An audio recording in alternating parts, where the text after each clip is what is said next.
नमस्कार। मैं हरिदत्त एग्जामपुर परिवार में अपने प्यारे शिष्यों का स्वागत करता हूं। प्यारे बच्चों, आज हम लोग यूपीएससी और स्टेट कमीशन दोनों को ध्यान में रख करके कुछ महत्वपूर्ण प्रश्नों पर विचार करेंगे और एक एक प्रश्न की मैं व्याख्या विस्तार से करूंगा।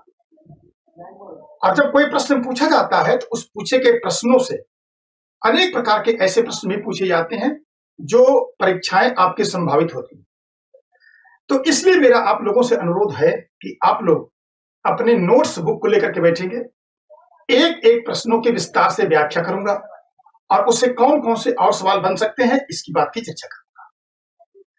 तो हम लोग आज जो शुरू करने चल रहे हैं, अब बिना देर किए हुए हम लोग आगे बढ़ते हैं और आज के पहले प्रश्न को देखते हैं। और मैंने कहा कि चूंकि यूपीएससी मुख्य टारगेट है, ये इसका मतलब है कि आपको देश के आजादी के बाद के भी प्रश्न इसमें पूछे जाते हैं। तो आइए आज के पहले प्रश्न की सिलसिला हम लोग शुरू करते हैं और देखते हैं कि पहला प्रश्न हमसे क्या कहता है। सबसे पहले आप लोग उत्तर देंगे, फिर इसके बाद इस प्रश्न की व्याख्या मैं आपसे करूंगा। आइए शुरू करते हैं। कह रहा है, आपसे प्रश्न कह रहा है कि निम्नलिखित कथनों पर विचार कीजिए। पॉइंट 1 कह रहा है, 1 जनवरी 1950 को पीपुल्स रिपब्लिकन ऑफ चाइना को मान्यता देने वाला प्रथम देश भारत था। पॉइंट 2 कह रहा है कि भारत ने संयुक्त राष्ट्र सुरक्षा परिषद में चीन के अस्थायी प्रतिनिधित्व पर आपत्ति की थी। अब हमसे पूछ क्या रहा है, हमको इस पर विचार करना है। उपरोक्त कथनों में से कौन सा कथन सही है, यानी आपको सही उत्तर की बताना है। अब पूछ रहा है कि इसमें केवल एक सही है, इसमें कह रहा है कि केवल 2 सही है, इसमें कह रहा कि 1 और 2 दोनों सही है, और कह रहा कि न तो 1 सही है न तो 2 सही है। तो जरा सभी लोग हमको उत्तर करके इसका बताएं कि इसका उत्तर क्या है, फिर इसकी विस्तार से व्याख्या करके मैं आपको समझाता हूं, ताकि जो कंफ्यूजन आपका बना अगर हो तो उस कंफ्यूजन को दूर कर पाऊं। कुछ बच्चों का उत्तर आना शुरू हो गया है। परी सिंह कह रहे हैं कि सी है, शिखा वर्मा वनली 2 कर रही हैं, कुमारी मोहिनी सी कर रही हैं, और सभ्या सिंह चौहान सी कर रही हैं। यानी अधिकांश जो बच्चे हैं उनका उत्तर क्या आ रहा है, कह रहे हैं कि केवल सी सही, सी उत्तर दे रहे हैं, 1 और 2 दोनों सही। इसी तरह मैं इसकी व्याख्या कर देता हूं और आपको बताता हूं कि आप सही हैं कि गलत हैं। एक हमारे गायत्री यादव हैं, कहें कि ओनली 2 सही है, केवल 2 सही है। इसी तरह आगे चलते हैं और आपको समझाता हूं। प्यारे बच्चों, कह रहा कि 1 जनवरी 1950 को पीपुल्स रिपब्लिकन ऑफ चाइना को मान्यता देने वाला प्रथम देश भारत था। इसी तरह इस रहस्य को पहले मैं समझाता हूं। जब आप चाइना क्रांति की बात करेंगे, चाइना क्रांति, चीनी क्रांति की बात करेंगे, तो आप जानते हैं कि यहां पर सत्ता के लिए 2 गुटों के बीच में संघर्ष चल रहा था।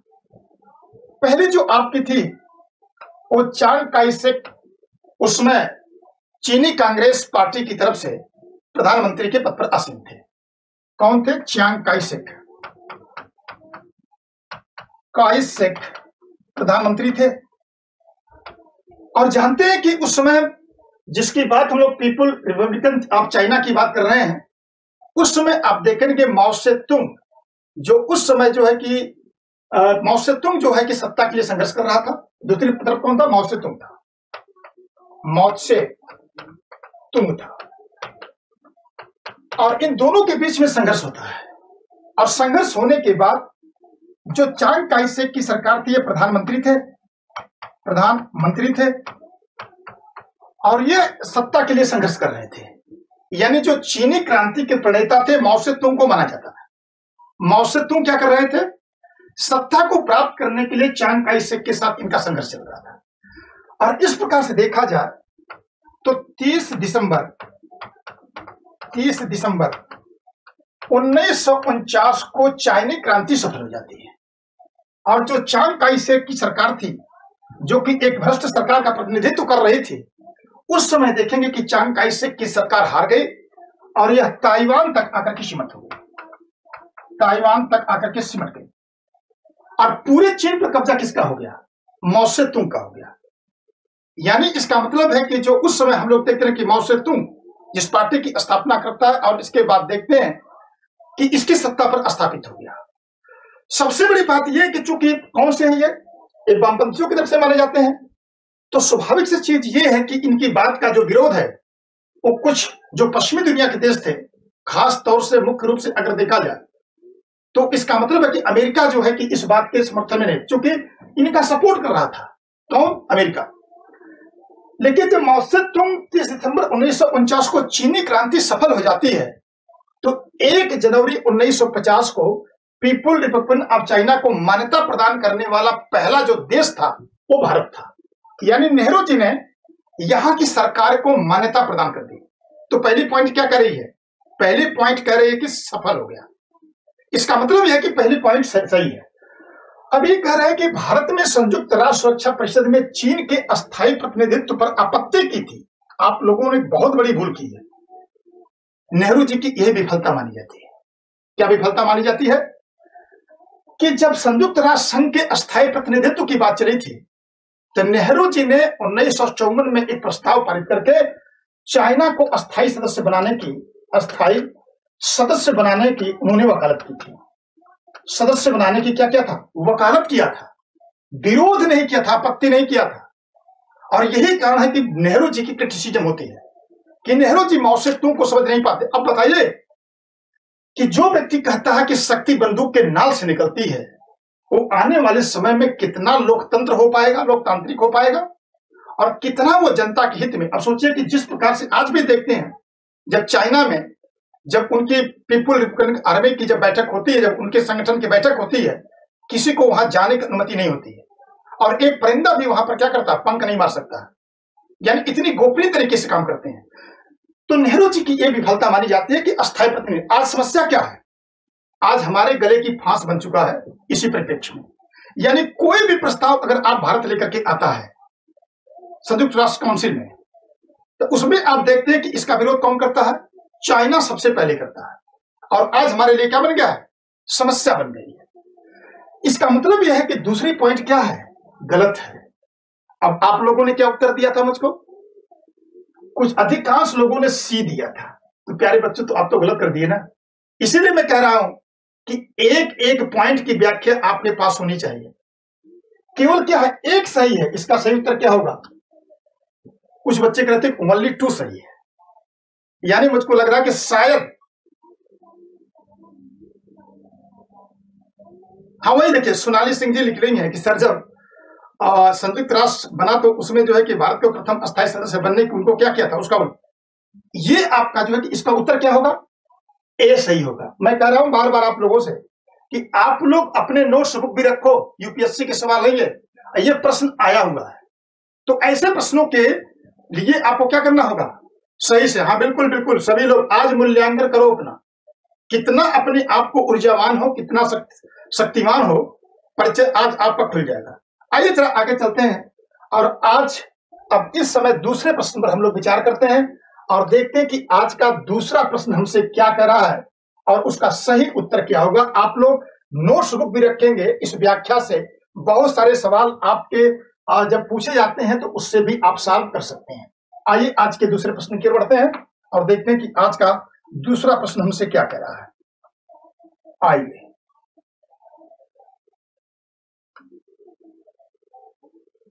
चलिए, प्रश्न नंबर 2 कह रहा है, भारत के चीन के साथ संबंधों के संदर्भ में निम्नलिखित पर विचार कीजिए। देखिए, फिर चीन से आ गया संबंध हमारा और फिर एक सवाल आपको पूछा जा रहा है। क्या पूछा जा रहा है? भारत के साथ चीन का युद्ध।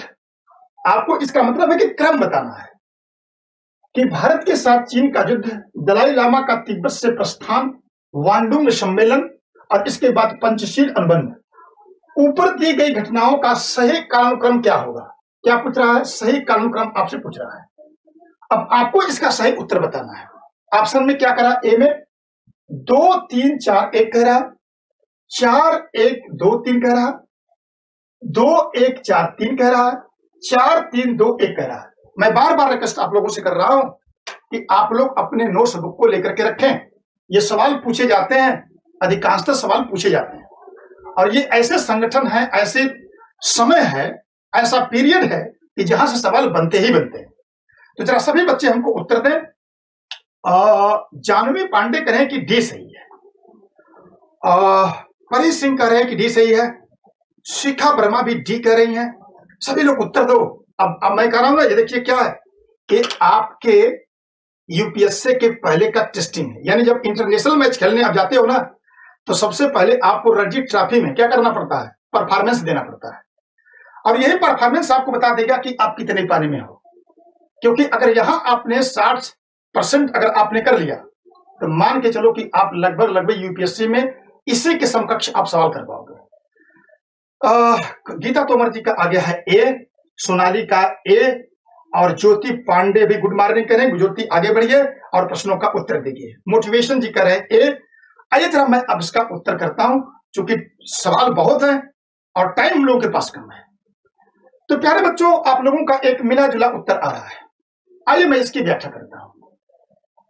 पहली बात हमसे ये कह रहे हैं कि भारत चीन युद्ध की चर्चा कर रहे हैं। तो अगर भारत चीन युद्ध की चर्चा हम लोग करें तो अक्टूबर 1962 को भारत और चाइना के बीच युद्ध होता है 1962 में। एक पीरियड हमको मिल गया। दूसरे जो आपका समय आपको मिल रहा है, दलाई लामा का तिब्बत से प्रस्थान मार्च 1959 को, मार्च 1959 को जब तिब्बत के ऊपर चाइना ने आक्रमण किया, तो आक्रमण करने के बाद दलाई लामा भग गए और भग करके आके भारत में संरक्षण लेते हैं। और भारत में आकर के शरण लेकर के किसने, दलाई लामा। आज भी देखते हैं कि दलाई लामा आपके हिमाचल प्रदेश में एक अस्थायी सरकार की स्थापना करके तिब्बत के सरकार की स्थापना करते हैं और वहां से संचालित किया जाता है। मार्च 1959 की घटना है। बंडूक सम्मेलन कह रहे हैं। अब दो संगठन की बात आती है, एक तो आप वर्सा पैक्ट की बात आती है और दूसरा आपके नाटो की बात आती है। तो उपनिवेशों की स्वतंत्रता के परिप्रेक्ष्य में एक सम्मेलन बुलाया गया था 1955 में। 1955 में वांडुंग में सम्मेलन बुलाया गया और इसमें कुछ 29 राष्ट्रों ने पार्टिसिपेट किया था। तो इसका मतलब है कि वांडुंग सम्मेलन कब हुआ था? वांडुंग सम्मेलन 1955 में हुआ था। यह पूछा गया कितने राष्ट्रों ने भाग लिया था? 29 राष्ट्रों ने भाग लिया था। अभी पूरी घटना की व्याख्या मैं आपको करके बताता हूं कि क्या माजरा था। चौथे पंचशील अनुबंध, तो पंचशील अनुबंध की बात करेंगे तो 1954 में है। अब आइए जरा पहले क्रम को मिला लेता हूं, फिर सारे प्रश्नों की व्याख्या आपको करके मैं बताता हूं। तो आपके पंचशील सिद्धांत 54 में है, 55 में है। अब आइए जरा देखते हैं। पहला क्या है? पहले नंबर पर है 2, तो 2 हमको 2 में मिल गया। फिर कह रहा है कि 1962, तो 2 और 1 मिल गया हमको। अब इसका मतलब अब तो मिलाने की कोई जरूरत नहीं हमको है। 4 और 3, इसका मतलब इसका उत्तर से सही है। अब आइए फिर से मैं व्याख्या कर देता हूं, जो बच्चे इसके बारे में व्याख्या करना चाहते हैं। हाँ, कुछ लोग डी कर रहे थे, कुछ लोग सी कर रहे थे। अब देखिए खुल गई पोल ना, पोल खुली ना। इसीलिए मैं कहता हूं कि देखिए यूपीएससी के प्रश्न है ये। हल्की सी लापरवाही करेंगे, हल्का सा डिस्टर्बेंस करेंगे, प्रश्न आपका गलत हो जाएगा। और इसमें अगर आपको सही से याद नहीं है तो बड़े सोच समझ के हाथ रखिए, क्योंकि जो प्रश्न आप जानेंगे कि ये तो गलत हो ही नहीं सकता है, कभी कभी वो गलत हो जाती है। आइए मैं इसको जब समझाता हूं। प्यारे बच्चों, जब जानते हैं कि जब चाइनी क्रांति सफल हो गई, तो चाइना अपनी साम्राज्यवादी नीति को आगे बढ़ाने की कोशिश करता है। और उसी परिप्रेक्ष्य में उसने क्या करता है कि सबसे पहले क्या करता है कि अपनी साम्राज्यवादी नीति के अंतर्गत उसने तिब्बत के ऊपर हमला करता है। और वहां पर बौद्ध जो संस्थान थे, अनेक बौद्ध भिक्षुओं को मारा जाता है। और मारने के बाद मार्च 1959 को वहां से दलाई लामा को हटा देता है और दलाई लामा चले जाते हैं। भारत उसके पहले इस बात को उठा चुका था, क्योंकि चाइना की जो नीति थी बहुत पहले से ठीक ठाक नहीं थी। पहली बात हम लोग करते हैं पंचशील अनुबंधों की। शुरुआत में जब चाइना क्रांति सफल होती है और नेहरू जी इनका सपोर्ट करते हैं, तो उस समय आप देखते हैं कि इस समय यहाँ के जो चीनी प्रधानमंत्री होते चाओ एन लाई, क्या नाम था? चाओ एन लाई। चाओ एन लाई दिल्ली का दौरा करते हैं। और चाओ एन लाई के दिल्ली दौरा करने के बाद 1954 ईस्वी में पंचशील जो समझौता था उस पर हस्ताक्षर होता है। किसका? चाओ एन लाई, प्रधानमंत्री नेहरू जी का। अब माजरा क्या था? इसमें कुछ पॉइंट्स रखे गए और उस पॉइंट्स में कहा गया कि एक दूसरे की संप्रभुता का सम्मान करेंगे, एक दूसरे की आंतरिक समस्याओं में दखलंदाजी नहीं देंगे एक दूसरे का सहयोग करेंगे। और इसी में आप देखते हैं कि हिंदू चीनी भाई भाई के नारे भी दिए गए। जैसे आज पाकिस्तानी चीनी भाई भाई हैं, एक जमाने में हिंदू चीनी भाई भाई हुआ करते थे और आज पाकिस्तानी चीनी भाई भाई हो गए। तो ये जो शब्द है ना, ये बदलते रहते हैं। तो पहली घटना ये हो गई। मैंने कहा कि इस समय तक हमारा जो संबंध था चाइना के साथ बहुत बेहतर कंडीशन में माना जा सकता है, लेकिन शुरुआत से ही चीन ने अपने क्या कर दिया था, अपने जो है कि जब आप देखते हैं कि शुरुआत में उत्तराखंड वाली एरिया में चाइना प्रवेश करता है तो नेहरू जी इस बात का विरोध करते हैं। अब विरोध करने के बाद जो चाओ एन लाई था और काओमिंतान की चर्चा करता है, कहता कि मैप की गलती होने की वजह से ऐसा हुआ है। मतलब एक कूटनीति करता है, कौन? चाओ एन लाई करता है। क्या कूटनीति करता है? कहता है काओमिंतान। इसका मतलब है कि नक्शा होने की वजह से ये समस्याएं आ रही हैं, भविष्य में इसका हम सुधार करेंगे। भविष्य में सुधार का मतलब क्या है? जब भारत पर आक्रमण करता है चाइना और जब नेहरू जी पूछते हैं कि आपने क्या कहा था, तो उस समय प्रधानमंत्री कहते साहब हमने तो पहले ही आपको आगाह कर दिया था कि नक्शे की समस्या की वजह से आ रही है, इसको भविष्य में हम सुधार करेंगे। और भविष्य में अब सुधार तो कर रहे हैं, हमारा जो क्षेत्र है उसको हम ले रहे हैं। तब इनकी इस विदेश नीति की विफलता का एक मापदंड बना जाता है कि इसका मतलब है कि नेहरू जी इस मामले में कहीं ना कहीं चीनियों से कूटनीतिक स्तर पर क्या, आज भी आप देखते हैं कि जब किसी भी दो राष्ट्रों के बीच में जब कोई इस प्रकार की समस्या आती है तो उसके एक एक शब्दों की व्याख्या की जाती है कि कोई ऐसे पॉइंट्स उसमें नहीं है, कोई ऐसे शब्द ऐसे ना हो कि जो समस्या क्रिएट करे। और यही कारण है कि विदेश नीति जानने वाले व्यक्ति एक एक शब्दों की व्याख्या करता है। तो पहली बात यह है। तो मैंने आपको यह बताया कि इसका मतलब है कि जब बांडुक सम्मेलन हुआ तो अब 1955 ईस्वी में जो उस समय उपनिवेश थे, उस उपनिवेशों के राष्ट्रों का अपना एक संगठन बनाया गया और आगे चल करके यही आपको गुट निरपेक्ष का एक आधार बनता है। यानी इसका मतलब है कि न तो हम वर्सा पैक्ट में रहेंगे और न ही हम किस में रहेंगे, न ही हम जो है कि नाटो में शामिल होंगे। इसमें अब देखते हैं कि नेहरू जी ने चाओ एन लाई की अध्यक्षता के नाम का प्रस्ताव भी किया था। इसका मतलब यह है कि इस प्रकार से देखा जाए तो इसका मतलब है कि इस पीरियड तक। लेकिन जब इनकी आंख तब खुलती है जब तिब्बत के ऊपर हमला करता है, और उसमें क्या होता है कि तिब्बत के ऊपर हमला करने के बाद अब इनकी आंख खुल गई, क्योंकि इसका मतलब है कि ये चीन का एक साम्राज्यवाद चल रहा है। आज वर्तमान में चीन का क्या साम्राज्यवाद चल रहा है, छोटे छोटे राष्ट्रों को पैसा दे करके और उनको जो है कि अपने गिरफ्त में। आज सोचे श्रीलंका की कंडीशन क्या हो गई।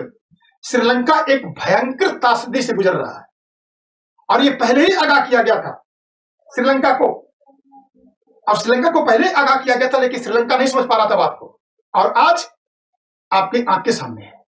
तो जब कोई भी प्रमुख, मतलब जब कोई भी इकोनॉमिस्ट, जब कोई भी कूटनीतिज्ञ इस प्रकार की बात करते हैं, सबको सुनना चाहिए। प्यारे बच्चों, बात आती है और इसके बारे में व्याख्या मैं इस विस्तार से आपको कर चुका हूं। तो सभी लोग जरा मुझको बताएं कि बात समझ में सबको आ गई। आइए अब आगे चलते हैं। तो इसका उत्तर क्या होगा? सी सही होगा। कौन भाई? 4 पे पड़ा हुआ है भाई, विपिन वर्मा सर। 4 3 2 1 होगा ना? अरे बाबा 2 1 पीरियड लिख दिया, तभी समझ में नहीं आ रहा। पीरियड लिखना हो बेटा। मैं कौन लिखा है? वर्मा, जरा देख लो आपने, पीरियड लिख दिया है। 2 1 4 3 होगा। 4 कहां से हो जाएगा यार, बताओ? मिलाने की बात कर रहा है ना? ओहो, अच्छा ठीक ठीक ठीक ठीक ठीक, सही कह रहे हो। पहले तो पंचशील समझौता है यार ना, इसे से मिला लो।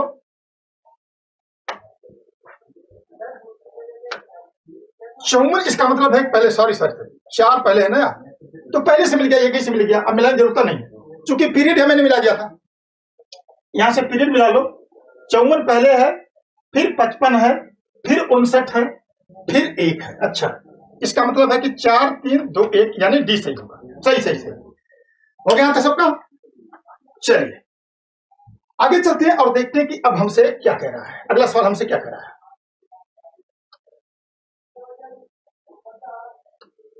अगले प्रश्न की ओर बढ़ते हैं और आज के प्रश्न नंबर 3 की तरफ आगे बढ़ते हैं और देखते हैं कि प्रश्न नंबर 3 आपसे क्या कह रहा है, उसका सही उत्तर क्या होगा। प्रश्न नंबर 3 में आप आ जाइए। प्रश्न नंबर 3 क्या कह रहा है आपसे, आइए जरा इसके बारे में देखते हैं। कह रहा है कि सविनय अवज्ञा आंदोलन से संबंध निम्नलिखित कथनों पर विचार कीजिए। यानी इसका मतलब है कि सविनय अवज्ञा आंदोलन से सवाल आपसे पूछ रहा और इसका उत्तर आपको देना है। क्या उत्तर कह रहा? पहले पॉइंट कह रहा कि गांधी इरविन समझौते के अंतर्गत कांग्रेस ने सविनय अवज्ञा आंदोलन को निलंबित करने का स्वीकार कर लिया था। ध्यान देना है आपको, गांधी इरविन समझौता से पूछ रहा 5 मार्च 1931। फिर दूसरे पॉइंट कर रहा कि गांधी इरविन समझौते के अंतर्गत सरकार ने उन सभी राजनीतिक कैदियों को जो हिंसा के लिए सिद्ध दोष नहीं थे मुक्त करने का आश्वासन दिया। अब आपको उत्तर क्या बताना है? उपरोक्त कथनों में से कौन सा या से सही है? सही उत्तर आपको बताना है। कह रहा है केवल एक, केवल दो, एक दो दोनों, न तो एक न तो दो। जल्दी से उत्तर करिए आप लोग इसका। नेहा जी कह रहे हैं कि बोथ राइट, यानी दोनों कह रहे हैं। नेहा सिंह कह रहे हैं कि सी, और जानवी पांडे भी सी कह रहे हैं, कि अनिल कुमार सी कह रहे हैं, आनंद सी कह रहे हैं। जरा सभी लोग इसका उत्तर बताएं, सभी लोग। फिर इसकी व्याख्या करके मैं आपको बताता हूं, और व्याख्या के बाद देखते हैं कि इसका मतलब है कि सभी बच्चे कह रहे हैं सी सही है, यानी बोथ सही है। आइए मैं इसकी व्याख्या करता हूं और आपको बताता हूं कि बोथ सही है कि क्या सही है। चलिए, पहली बात यह है, मैंने कहा कि गांधी इरविन समझौते की बात कर रहे हैं, और आप देखेंगे कि इस समय सविनय अवज्ञा आंदोलन चल रहा था। तो 5 मार्च 1931 को 5 मार्च 1931 को गांधी इरविन पैक्ट हुआ था। गांधी इरविन पैक्ट हुआ था। अब सबसे बड़ी बात यह है कि कांग्रेस प्रथम गोलमेज सम्मेलन में भाग नहीं ले रही थी, और ब्रिटिश सरकार यह चाह रही थी कि किसी प्रकार से भारत की समस्या का समाधान ढूंढ लिया जाए और भारतीय राजनेताओं को संतुष्ट किया जाए। यानी एक फिराक में थी ब्रिटिश सरकार। और प्रथम जब गोलमेज सम्मेलन 1930 में बुलाया जाता है, तो उस गोलमेज सम्मेलन में कांग्रेस पार्टिसिपेट करने नहीं जाती है। और उस समय यहां के वायसराय कौन थे? लॉर्ड इरविन साहब थे। और उसमें प्रधानमंत्री रैमजे मैकडोनाल्ड ने लॉर्ड इरविन के ऊपर एक दबाव बनाया, कहा कि किसी भी कंडीशन में आप इसमें जो है कि द्वितीय गोलमेज सम्मेलन में किसको, कांग्रेस को पार्टिसिपेट करने के लिए बाध्य करिए या उनको मनाइए। अब इरविन के ऊपर एक दबाव था, और इसी समय आप देखते हैं कि गांधी जी की राजनीति का एक नकारात्मक पक्ष भी सामने आता है। अगर इसी इरविन, गांधी इरविन पैक्ट में अगर गांधी जी अगर हमारे क्रांतिकारी नेताओं को, भगत सिंह, सुखदेव, राजगुरु को बचाने की कोशिश करते तो शायद उनकी जान बच जाती। इरविन इस बात की चर्चा करता, क्योंकि प्रधानमंत्री का दबाव था। प्रधानमंत्री साहब चाह रहे थे कि किसी भी कंडीशन में इनको लाया जाए। तो मैंने कहा कि 5 मार्च 1931 को इन गांधी इरविन पैक्ट हुआ। आइए जरा देखते हैं सवाल क्या करा। गांधी इरविन समझौते के अंतर्गत कांग्रेस सविनय अवज्ञा आंदोलन को निलंबित करना स्वीकार कर लिया। गांधी जी ने स्वीकार किया कि ठीक है, हम सविनय अवज्ञा आंदोलन को समाप्त करते हैं। सविनय अवज्ञा आंदोलन को समाप्त करते हैं। आंदोलन को क्या करते हैं? आंदोलन को स्थगित कर देंगे, और इसके बाद जो है कि द्वितीय गोलमेज सम्मेलन में भाग लेने के लिए ब्रिटेन जाएंगे। इसका मतलब क्या है? पहली बात सही है, पहली बात सही हो गई। दूसरी बात क्या करी है? गांधी इरविन समझौते के अंतर्गत सरकार ने उन सभी राजनीतिक कैदियों को जो हिंसा के लिए सिद्ध दोष नहीं थे मुक्त कर दिया जाए। गांधी जी, जब गांधी इरविन पैक्ट के बीच में जब समझौता होता है, तो उस समझौते के परिणाम स्वरूप कई पॉइंट्स थे। उसमें एक पॉइंट यह भी था कि जो लोग हिंसा नहीं किए, जो राजनेता हिंसा नहीं किए हैं या हिंसा का समर्थन नहीं किए हैं, उनको छोड़ दिया जाएगा। उनकी कुर्क की गई संपत्ति को उनको वापस कर दिया जाएगा। इसके साथ साथ उसमें यह कहा गया था कि नमक बनाने की अनुमति, जो समुद्र के किनारे लोग रहते हैं वहां नमक बनाने की अनुमति दी जाएगी। इसके बाद इसमें यह कहा गया कि जो उस समय चाहे वो अफीम की दुकान हो, चाहे वो शराब की दुकान हो, इस प्रकार के दुकानों पर यह दिया गया कि इनको जो है कि वहां पर क्या करना पड़ेगा, वहां पर जाकर के वो धरना प्रदर्शन कर सकते हैं। लेकिन उसमें एक प्रस्ताव इरविन ने भी शामिल करवाया था गांधी जी से कि जो अब तक सविनय अवज्ञा आंदोलन में पुलिस ज्यादती हुई है, आप उसका जो है कि क्या करेंगे, उसकी जांच की मांग नहीं करेंगे। और इस प्रकार से देखा जाए तो गांधी इरविन पैक्ट के बीच में अनेक प्रकार के समझौते हुए, जिसमें सविनय अवज्ञा आंदोलन समाप्त हुआ, द्वितीय गोलमेज सम्मेलन में भाग लिए, पुलिस की जांच की मांग गांधी जी नहीं करेंगे, तो दोनों लोग समझौता करते हैं। इसका मतलब है दूसरी पार्टी भी सही है। तो जो बच्चे हमारे थे, बोथ कहा था, 1 और 2 दोनों सही है, बिल्कुल सही उनका उत्तर है। और आप बहुत बेहतर परफॉर्मेंस की तरफ बढ़ रहे हैं, और इसी प्रकार से आप लोग बढ़ते रहे। शुभकामनाएं हमारी कि जब 5 जून को और 12 जून को जब पेपर की एनालिसिस करने के लिए हम लोग आए, तो इसी प्रकार की अपेक्षाएं आपसे की जाएंगी। चलिए आगे चलते हैं। तो आज का ये तीसरा प्रश्न रहा है, और अगर आप लोगों के मन में कोई सवाल होगा तो आप लोग पूछते भी रहिए और नोट भी करते रहिए। जैसे मैंने कहा, जब व्याख्या कर रहा हूं तो व्याख्या करते समय आप लोग अवश्य उसका क्या करिए, अवश्य उस प्रश्नों को, व्याख्या को देखते रहिए, क्योंकि व्याख्या बड़ी महत्वपूर्ण है। आइए जरा एक और सवाल है, बहुत बार पूछा जाता है, ये बड़ी समस्या है स्टेट भाषाई राज्यों से। देखिए क्या रहा है, निम्नलिखित में से कौन पंडित जवाहरलाल नेहरू द्वारा नियुक्त राज्य पुनर्गठन आयोग SRC का सदस्य नहीं था? ध्यान देना, जो उसने जो है कि उसमें पूछ रहा है कि कौन जो है कि राज्य पुनर्गठन आयोग का सदस्य नहीं था। पॉइंट 1 कह रहा है कि जस्टिस फैजल अली, बी कह रहा पुट्टी श्रीरामुलु, सी कह रहा KM पर्रिकर, और डी कह रहा हृदय नारायण कुजूर। जरा सही इसकी व्याख्या करके आप लोग बताएं हमको, और इसके बाद मैं आपको इसकी व्याख्या करूंगा। इससे सवाल, इसको पूरे पूरे पूरे मैटर को खोल दूंगा। तो इसलिए मैं बार बार कर रहा हूं कि आप लोग अपने, हो गया तक। हाँ, डॉक्टर कह रहे हैं कि कुछ एक प्रतिभा करें मौर्य ये कर रही हैं, अनिल कुमार बी कर रहे हैं, और सैटेलाइट हैकर, अरे भाई नाम रख लो सैटेलाइट, बढ़िया रख लो नाम, बी कर रहे हैं। अधिकांश लोगों का उत्तर बी आ रहा है। पंकज यादव भी कर रहे हैं, जानवी भी कर रही हैं, उज्ज्वला शर्मा, ठीक है, सपना राजपूत भी कर रही हैं, गीता तोमर भी कर रहे हैं, डॉक्टर। इसका मतलब है अधिकांश बच्चे थोड़ा सा लाइक कर दो यार। बताओ, 120 के आसपास वाचिंग चला रहे हो तुम लोग, और 80 अभी आप लोगों की लाइक भी नहीं पहुंची। तो कम, इसका मतलब है कि आप क्या कर रहे हो, अन्याय कर रहे हो। किसके साथ? मेरे साथ, संस्थान के साथ। कम से कम लाइक कर दो सब लोग। अभी तरह आगे चलते हैं। आइए मैं इसकी व्याख्या करता हूं, आपको बताता हूं। प्यारे बच्चों, बड़ी समस्याएं थी जब देश आजाद हुआ। तो आजादी के समय देश के सामने बहुत समस्याएं थी। उसमें एक समस्या क्या थी? रियासतों की समस्या थी, रियासतों की समस्या थी। और इस रियासतों की समस्या में अगर देखा जाए तो आप जानते हैं कि इस देश में कुल 552 रियासतें थी। कितनी थी? 552। अब जब ब्रिटिश सरकार देश को आजादी दे रही थी, तो ब्रिटिश सरकार देश में आजादी देने के बाद 1947 के अधिनियम के अंतर्गत उसने कहा था कि 3 काम में से रियासतें कर सकती हैं। या तो रियासतें भारत के पास जुड़ जाए, भारत के साथ समझौता कर लें, या तो रियासतें पाकिस्तान के साथ समझौता कर लें, पाकिस्तान में विलय कर लें, या तो वो स्वतंत्र राष्ट्र के रूप में, स्वतंत्र राष्ट्र के रूप में अपने आप को मान्यता प्राप्त कर लें। अब इतना आसान तो था नहीं, क्योंकि 2 ताकतवर 2 राष्ट्रों का उद्भव हो चुका था। अब इसमें से आप देखेंगे कि 549 तो भारत में विलय हो गया, 549 का भारत में विलय हो गया। लेकिन 3 ऐसी रियासतें थी जिसने अपने आप को विलय से मना कर दिया था। जैसा कि आप जानते हैं कि उसमें हैदराबाद, कासिम रिजवी खां, और इसके बाद जूनागढ़, इसके बाद कश्मीर था। समस्या ये नहीं थी, समस्या तो उनका विलय कर लिया गया। किसी के ऊपर पुलिस कार्रवाई से, जूनागढ़ को पुलिस कार्रवाई के डर से जब उसके ऊपर दबाव बना, तो उसके बाद उन देखते हैं कि जनमत संग्रह करवा लिया गया, उनको शामिल कर लिया गया। इसके बाद देखते हैं कि हैदराबाद के ऊपर पुलिस कार्रवाई की गई। जो पहले वहां का हैदराबाद का निजाम बड़ा फफड़ा रहा था, अब भागने के मौका नहीं मिल रहा। तीसरी थी कश्मीर वाला। अब समस्या ये थी कि जब सभी इस रियासतों को विलय कर लेंगे, तो जब छोटे छोटे रियासतों के रूप में इनका स्थापना हो रही थी, इसका मतलब है कि अनेक ऐसे क्षेत्र होंगे जो भाषाई आधार पर अपने स्टेट की मांग करेंगे।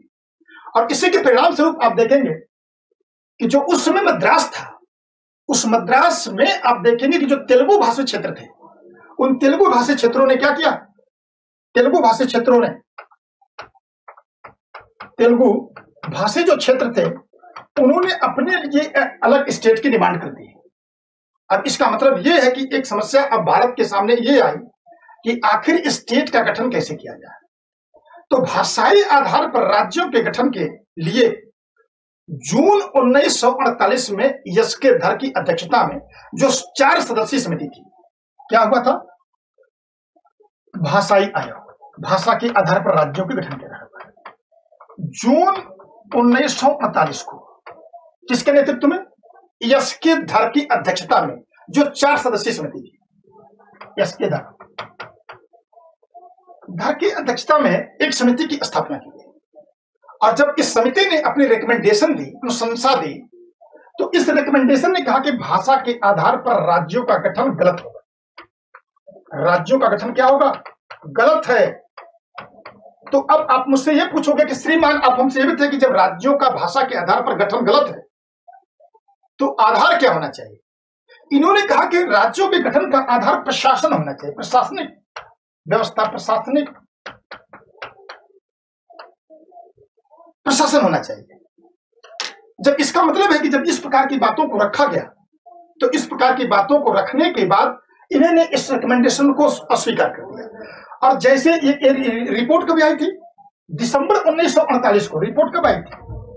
रिपोर्ट आई थी आपकी दिसंबर 1948 को, दिसंबर 1948 को आई। और जैसे ही रिपोर्ट आई वैसे ही यह आंदोलन और तीव्र हो गया, यानी राज्यों की जो डिमांड थी और अधिक बढ़ गई।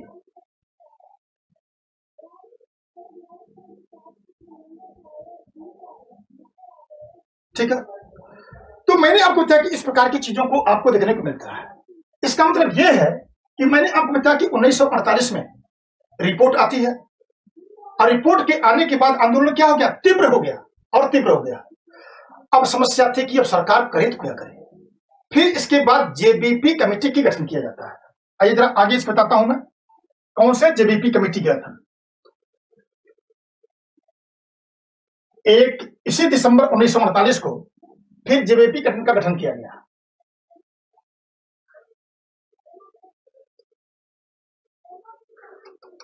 मैंने आपको बताया कि इस प्रक्रिया को आगे बढ़ाने के लिए एक 3 सदस्यीय समिति की फिर स्थापना की गई, जिसको हम कहते हैं जेबीपी कमेटी।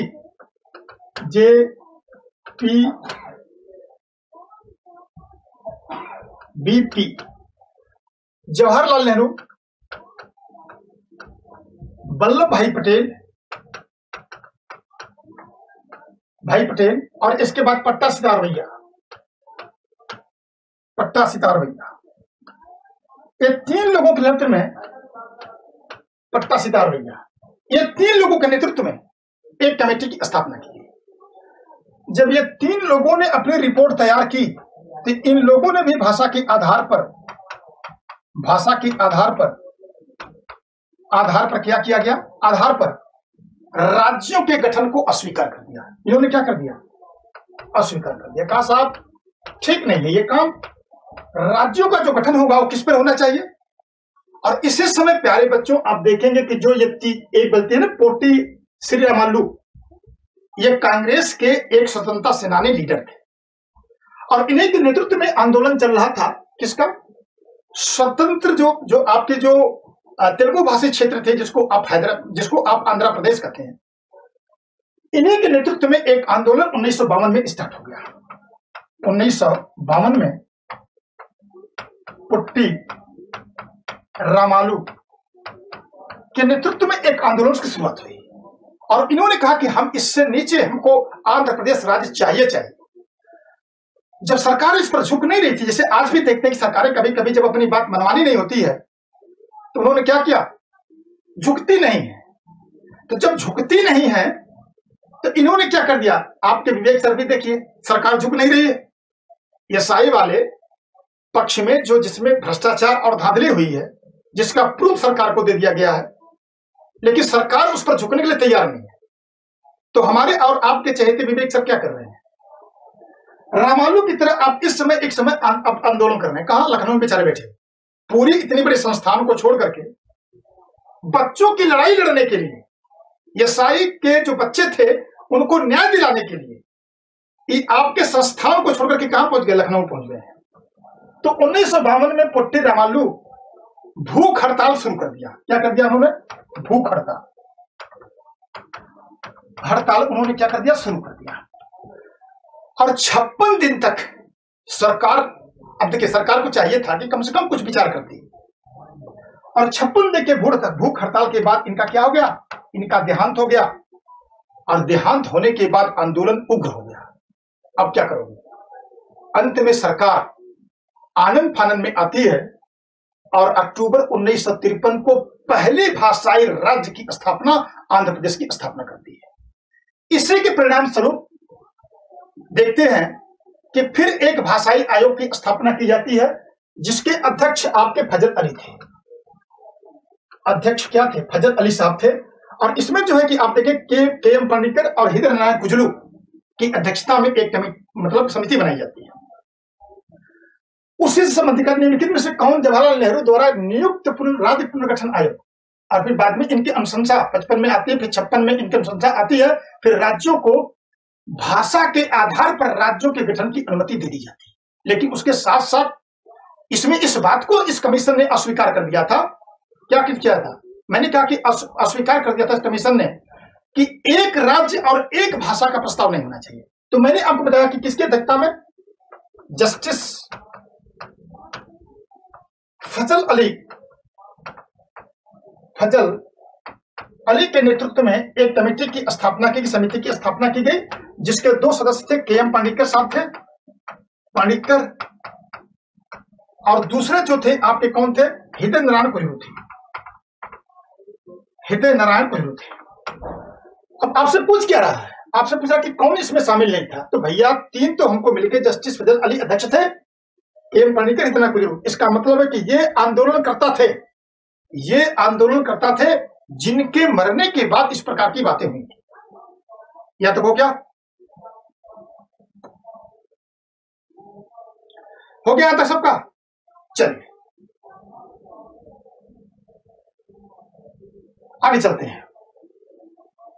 इसका मतलब कि प्यारे बच्चों, यहां तक हमारा उत्तर हो गया। आइए अब आगे चलते हैं और देखते हैं कि आज का अगला प्रश्न हमसे क्या कह रहा है। आइए जरा देखते हैं कि अगला प्रश्न क्या कह रहा है हमसे। इसीलिए मैं आप लोगों से कह रहा हूं, देखिए इसके घर से लेकर के फजल अली आयोग से लेकर के जेबीपी कमेटी से लेकर के सारी की चर्चा मैंने किया, और यहां से सवाल आपसे अक्सर ये पूछते रहते हैं। तो जब आपको गंभीरता से पता नहीं होगा तो आप अपने प्रश्नों का उत्तर क्या कर दोगे? गलत कर दोगे। आ जाओ जरा इसका उत्तर बता दो मुझको।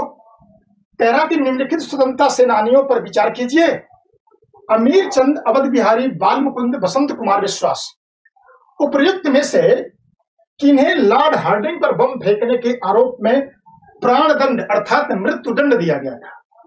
किसके ऊपर? लॉर्ड हार्डिंग के ऊपर बम फेंकने पर। जरा मुझका इसका उत्तर बताइए तो।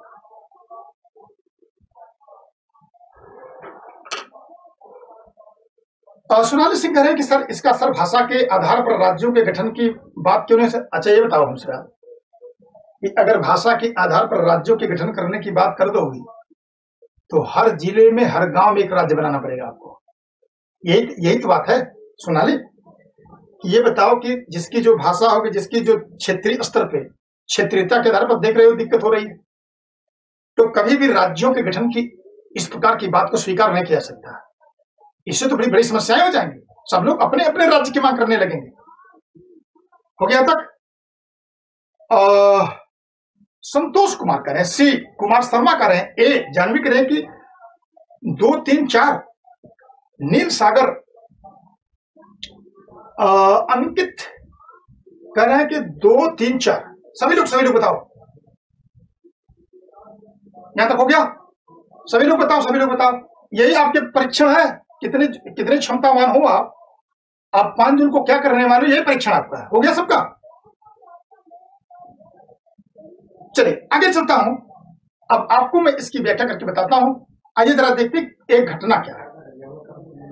प्यारे बच्चों, आपसे कह रहा कि उपयुक्त में से लॉर्ड हार्डिंग, ये केस कब का है? मतलब यह है कि 23 दिसंबर 1912 ईस्वी को जब लॉर्ड हार्डिंग चांदनी चौक का दौरा कर रहे थे। कहां का? हार्डिंग साहब चांदनी चौक का दौरा कर रहे थे। चांदनी चौक का दिल्ली में। उसी समय मास्टर अमीन चंद को नेतृत्व दिया गया था, क्रांतिकारी आंदोलन की बागडोर दी गई थी और उन्होंने अपने दो सहयोगियों के मोहम्मद विश्वास और बसंत विश्वास को उन्होंने लॉर्ड हार्डिंग के ऊपर बम फेंकने की योजना बनाई, मतलब उनको आदेश दिया। अब जो दोनों भाइयों ने क्या किया, मोहम्मद विश्वास और बसंत विश्वास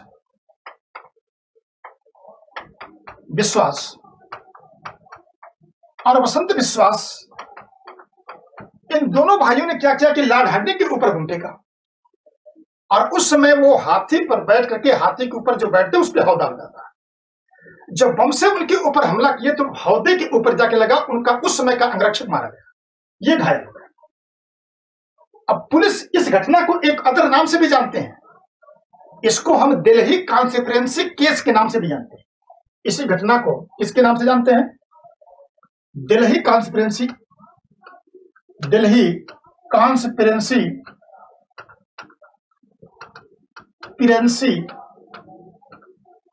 केस के नाम से भी जानते हैं।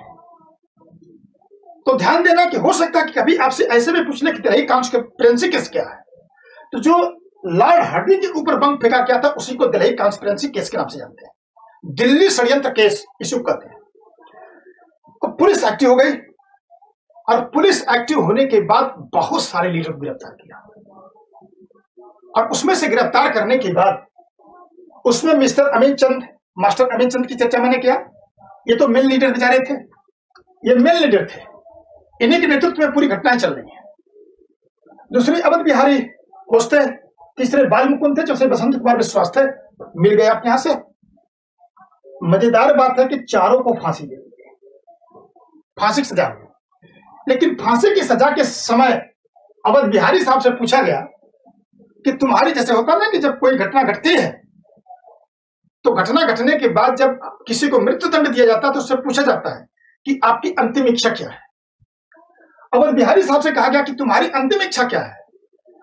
कहा कि भारत से अंग्रेजी साम्राज्य का खात्मा, भारत से अंग्रेजी साम्राज्य का खात्मा चाहता हूं। दोगे? खात्मा चाहता हूं, समाप्ति चाहता हूं।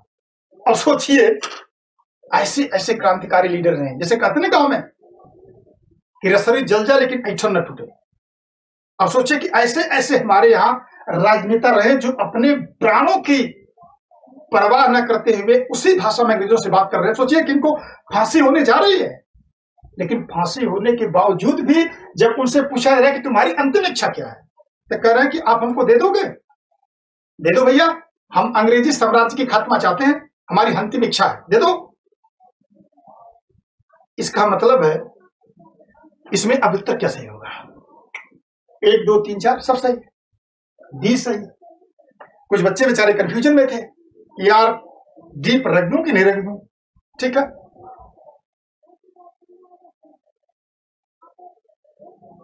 हो गया तक? तो प्यारे बच्चों यहां तक बात हो गई।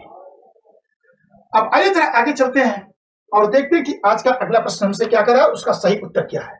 एकदम आप लोग क्या करिए, एकदम कंसंट्रेट रहिए और एक भी सवाल आपसे जाना नहीं चाहिए।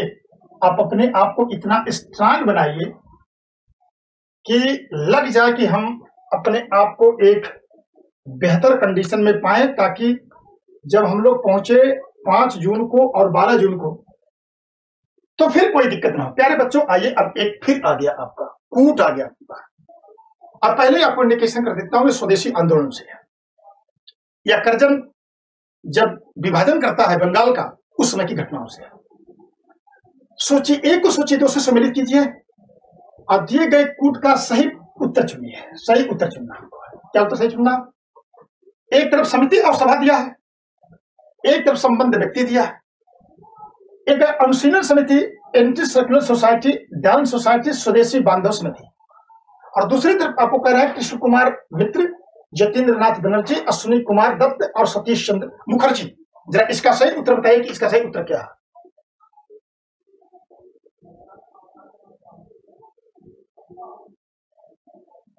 कैसे मानी जाएगी यार, सोनाली तुम भी जो है ऐसा ऐसा सवाल पूछ रहे हो, करें कि सर उनकी बात मानी गई, मानी जाएगी। अब आप हमसे कहेंगे, अगर आपसे कोई मरने वाले व्यक्ति को कोई पूछेगा कि आपकी अंतिम इच्छा क्या है, आप कहेंगे मृत्युदंड से मुक्त कर दो, तो आप कहोगे साहब अंतिम इच्छा थी भाई कर दो। यानी वही चीज दी जा सकती है जो देने लायक होती है। ठीक है सोनाली,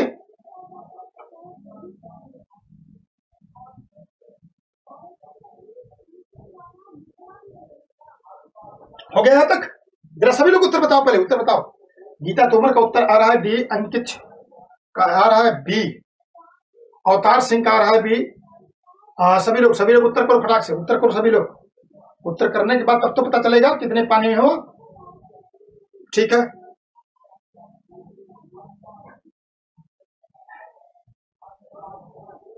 नवनीत कुमार ए कर रहे हैं, रामकृष्ण बी कर रहे हैं, राकेश गुप्ता सी कर रहे हैं, सोनाली सिंह बी कर रहे हैं। आइए अब मैं इसकी व्याख्या करके बताता हूं आपको कि क्या सही है क्या गलत है। ठीक है, करें प्यारे बच्चों ये कि सूची एक को सूची 200 से मिलती है। पहली बात है अनुशीलन समिति। तो अनुशीलन समिति की से जुड़े हुए थे जतीन्द्र दास बनर्जी। आइए थोड़ा सा पहले मैं चर्चा कर देता हूं अनुशीलन समिति क्या है। अनुशीलन समिति, अनुशीलन समिति इसके संस्थापक कौन थे? इसकी स्थापना 1902 में परमार्थ मित्रा या प्रमेयनाथ मित्रा ने किया था, और बाद में इस संस्था से आगे चल के कौन लोग जुड़ते हैं? जतीन्द्र दास बनर्जी, भूपेंद्र नाथ दत्त, यानी अनेक ऐसे अनेक लीडर इससे जुड़ते हैं। अरविंद घोष भी थे, तो कई लीडर इससे जुड़े हुए थे। तो इसकी स्थापना कब की गई थी? 1902 में किया गया था परमार्थ मित्रा के द्वारा, और उसके एक सदस्य थे कौन? जतीन्द्र नाथ बनर्जी थे। तो एक बात आपकी क्लियर हो गई। इसका मतलब है कि ए का 2 कहां दिया है प्यारे बच्चों? 2 में दिया है। कह रहा कि एंटी सर्कुलर सोसाइटी। तो अगर हम लोग एंटी सर्कुलर सोसाइटी की बात करें तो उसमें जो आपके थे वो जब देश के विभाजन की बात चल रही थी तो उस समय वहां के सेक्रेटरी थे कार्लाइल साहब। और कार्लाइल ने जब देश के मतलब कि बंगाल के विभाजन की बात चलती है तो कार्लाइल ने एक सर्कुलर जारी किया था। किसने? उसमें सेक्रेटरी थे बंगाल के, कौन? कार्लाइल साहब। कार्लाइल ने कहा कि अगर जो भी सरकारी कर्मचारी बंगाल विभाजन में पार्टिसिपेट करने के लिए जाएगा तो उसकी सेवाओं को निरस्त कर दिया जाएगा। उसको बोलते थे कार्लाइल सर्कुलर कहते थे। तो जैसे ही उन्होंने इस प्रकार की घोषणा की कार्लाइल ने, वैसे ही के मित्रा और सतीश चंद्र बसु ने, कौन कौन? सतीश चंद्र बसु ने, सतीश प्रसाद बसु ने, बसु ने क्या किया? एंटी कार्लाइल सर्कुलेशन की घोषणा की, और उसी के बाद उन्होंने क्या किया? एंटी सर्कुलर सोसाइटी की स्थापना की। इसका मतलब यह है कि आपका B1 हो गया। कह दिया B1 दिया है। तीसरा करा कि डांस सोसाइटी। जब देश में बंगाल विभाजन की बात चल रही थी तो उस समय देखेंगे कि रंगपुर में नेशनल कॉलेज की स्थापना की गई, और वहां पर स्थापना करने के बाद इस शिक्षा के प्रचार प्रसार के लिए डांस सोसाइटी को जिम्मेदारी दी गई। और ये डांस सोसाइटी किसकी थी? डांस सोसाइटी सतीश चंद्र मुखर्जी की थी, यानी सी का 4 मिल गया। और स्वदेशी बांधव समिति ये किसके थे? अश्विनी कुमार की थी। और आपने देखा था कि इस स्वदेशी आंदोलन के प्रचार की जिम्मेदारी, स्वदेशी आंदोलन के प्रचार की जिम्मेदारी किसको दी गई? आंदोलन के प्रचार की जिम्मेदारी किसको दी गई? अश्विनी कुमार दत्त को दी गई। इतना बेहतर ढंग से प्रचार किया। आप कहते हैं ना कि महिलाओं ने चूड़ियां पहनना बंद कर दिया, विदेशी धोबियों ने कपड़ा धुलना बंद कर दिया। और इस प्रकार से देखा जाए तो इसका सही उत्तर क्या होगा? इसका सही उत्तर होगा बी। जितने भी प्यारे बच्चे ने बी उत्तर दिया था वो मार्क्स के क्या है? हकदार है। तो इस प्रकार प्यारे बच्चों ये सब मिला लो, बड़ी इंपॉर्टेंट है संस्थाएं, बार बार पूछी जाती हैं आपसे। चलिए आगे चलता हूं और देखता हूं कि आज का अगला प्रश्न आपसे क्या है। अगले प्रश्न की ओर बढ़ते हैं और सिलसिला को आगे बढ़ाते हैं। अब सोचिए कि एक एक शब्दों की व्याख्या करना, अब सोचिए कि 1 घंटा टाइम बीत गया और एक एक शब्दों की व्याख्या करने में कितनी मशक्कत करनी पड़ रही, मात्र 6 सवाल हो गए। अब सोचिए, आगे चलता हूं और अगले प्रश्न की बात करता हूं और देखता हूं कि आज का अगला प्रश्न आपसे क्या कह रहा है। आ जाओ, आज का प्रश्न नंबर 7 कह रहा है आपसे, क्या कह रहा है आपसे, निम्नलिखित में से कौन सा कथन सही सुमेलित है? सही उत्तर आपको बताना है। क्या कह रहा है आपसे, गणेश दामोदर सावरकर की बात कर रहा है कि गणेश दामोदर सावरकर नौजवान सभा कह रहा है, सरदार अजीत सिंह भारत माता सोसाइटी कह रहा है, GS Arundale Hindustan socialist republican army कह रहा है, भूपेंद्र नाथ दत्त कह रहा है अभिनव भारत कह रहा है। जरा इसका सही उत्तर बताइए आप लोग, इसका सही उत्तर क्या कुछ कह रहा है? एक सही सुमेलित है, 3 गलत इसमें है। जरा उत्तर बताइए आप लोग।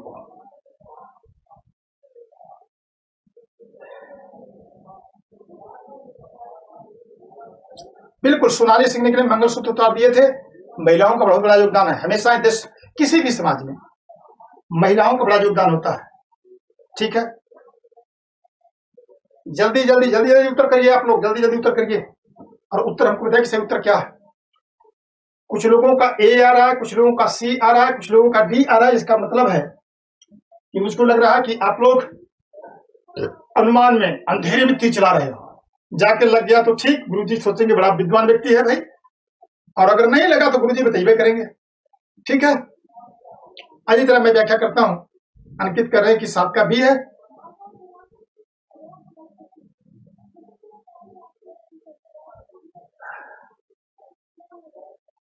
चलो ठीक है, जितना उत्तर देना था आप लोग दे लिए। आइए मैं उत्तर देता हूं, इसका बताता हूं इसका सही उत्तर क्या। पहली बात, गणेश दामोदर सावरकर की बात अगर किया जाए, इनकी कौन सी संस्था थी? अभिनव भारत थी। अभिनव भारत थी, इसका मतलब है कि एक गलत हो गया। कुछ कह रहा है सही पूछ रहा है, इसका मतलब एक गलत हो गया। सावरकर बंधुओं की अभिनव भारत थी। इसी को यंग इंडिया के नाम से जानते हैं। यंग इंडिया, कहीं ऐसा ना हो यार, यंग इंडिया के नाम से जानते हैं इसी को, अभिनव भारत। ठीक, दूसरी चर्चा करते हैं, सरदार अजीत सिंह। सरदार अजीत सिंह की क्या थी? भारत माता सोसाइटी थी। और इस भारत माता सोसाइटी के साथ साथ कौन कौन लोग थे? एक तो अजीत सिंह थे, कौन है? अजीत सिंह। और दूसरे इसमें थे सूफी अंबादास। सूफी अंबादास, अंबादास जब क्रांतिकारी आंदोलन आप पढ़ोगे तो जब पंजाब के क्रांतिकारी आंदोलन की चर्चा करेंगे तो वहां पर आपको अजीत सिंह, सूफी अंबादास, ये सारे लोग आपको मिल जाएंगे। तो सूफी अंबादास, इसका मतलब है कि ये बात सही हो गई, यही सही सुमेलित है। अब करें कि GS Arundale Hindustan socialist republican party, ये किसकी थी? 1928 ईस्वी में, सितंबर 1928 ईस्वी में दिल्ली के फिरोज शाह कोटला में इसको क्या किया? पुनर्गठित किया गया। कौन किया था? इसको पुनर्गठन करने में आपके जो 2 क्रांतिकारी, जो प्रमुख क्रांतिकारी जो नेता हमारे हैं, एक तो आपके सरदार भगत सिंह हैं, दूसरे चंद्रशेखर जी हैं। तो कौन कौन इसके थे? चंद्रशेखर जी और सरदार भगत सिंह थे।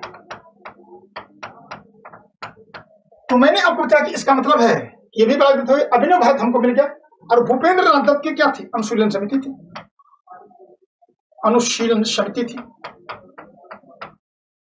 अनुशीलन समिति। तो चारों प्रश्नों का उत्तर आपको क्या हो गया? मिल गया आपको, अनुशीलन समिति। अभी चर्चा में किया हूं, तो जरा इसको नोट कर लीजिए ताकि कभी आपको प्रश्न इस प्रकार का आए तो कोई दिक्कत ना हो। तो इसका उत्तर क्या होगा? इसको लिख लो, भारत माता सोसाइटी को अजीत सिंह, सूफी अंबादास 2 लोग थे इसमें। यहां तक हो गया। चलिए आगे चलता हूं और देखता हूं कि आज का अगला प्रश्न हमसे क्या कर रहा है। आज के अगले प्रश्न की ओर बढ़ते हैं और देखते हैं कि इसका अगला प्रश्न हमसे क्या कह रहा है और इसका सही उत्तर क्या है। ठीक है, आज के अगले प्रश्न की ओर हम लोग चलते हैं, बढ़ते हैं, देखते हैं क्या है इसका सही उत्तर। ठीक है, आ जाइए अगले प्रश्न की ओर बढ़ते हैं। आज का अगला प्रश्न आपसे क्या कह रहा, आ जाइए, कह रहा कि भारत के स्वतंत्रता संघर्ष के दौरान निम्नलिखित में से कौन से मेरिट षड्यंत्र केस के कैदियों का बचाव करने के लिए आगे आया था। इतना इंपॉर्टेंट सवाल है कि जब भी मैं यूपीएससी के प्रश्न को देखता हूं तो यह सवाल कहीं ना कहीं मुझसे टकराता ही है। इसलिए इस प्रश्न की आज विस्तार से व्याख्या कर दूंगा कि इससे जितने भी सवाल बन सकते हैं उस प्रश्नों को आप लोग कर पाए। तो जरा सभी पहले उत्तर दे दे मुझको, फिर इसकी व्याख्या मैं कर देता हूं। कह रहा देखिए, बचाव एक पैनल बना था, वकीलों का एक पैनल बना था। उसमें है सरदार जवाहरलाल नेहरू, मुजफ्फर अहमद, पीसी जोशी, यमसे छागला। नीचे दिए गए कूट का सही उत्तर चुनिए। कौन कौन इसमें शामिल है? केवल 1, 2, 3, 1, 4, 1, 2, 3, 4। जरा उत्तर बताएं सभी लोग। बुबली पांडे करें कि डी, यानी सभी करेंगे।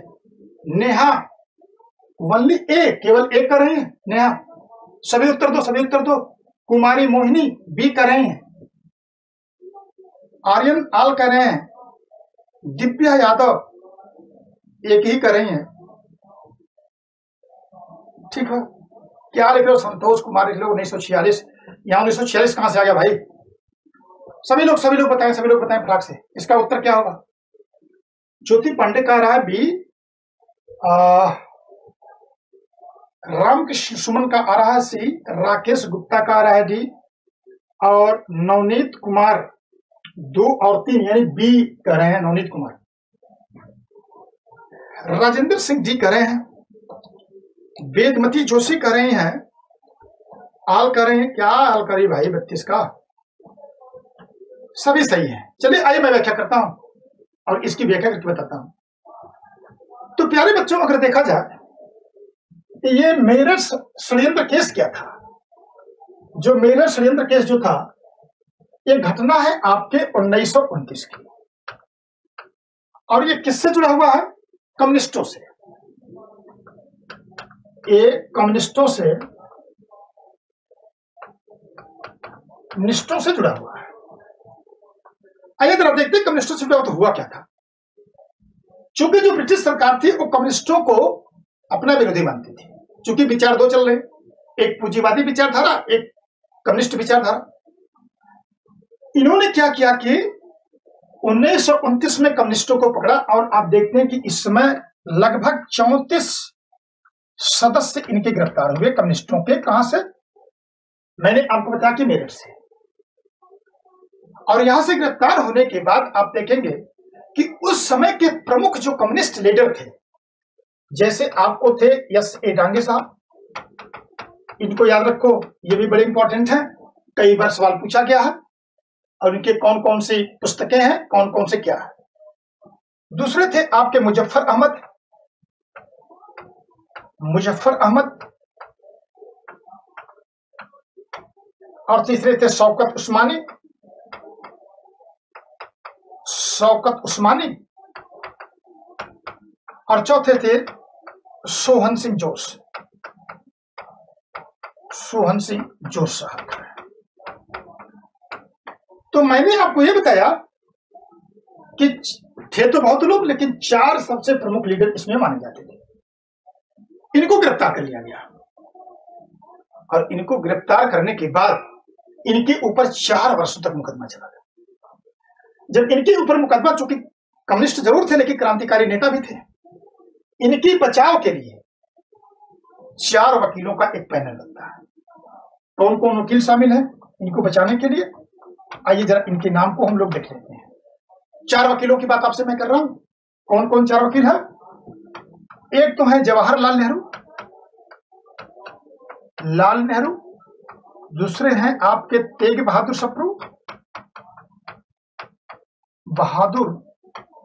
सप्रू साहब हैं। तीसरे हैं M.A. अंसारी साहब हैं। और चौथे जो आप हैं MC छागला है। अब प्यारे बच्चों जरा मिला लो, क्या कह रहा है, कौन कौन है? 4 की, यानी 1 जवाहर जी मिल गए, मुजफ्फर अहमद वकील नहीं थे, ये क्या थे? ये लीडर थे। मुजफ्फर अहमद गलत हो गया। पीसी जोशी ये भी समाजवादी लीडर थे।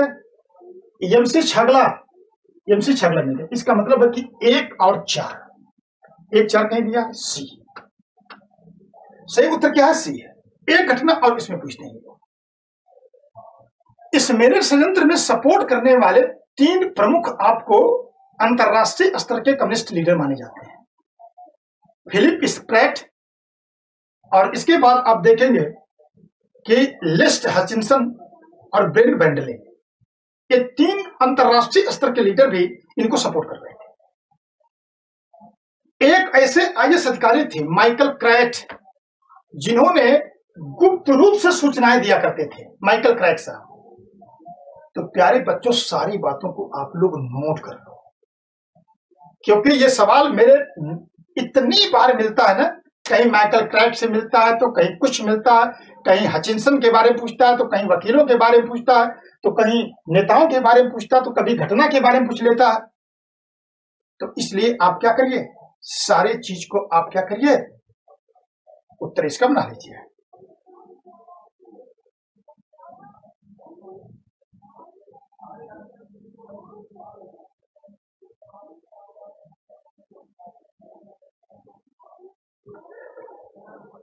हो गया तक?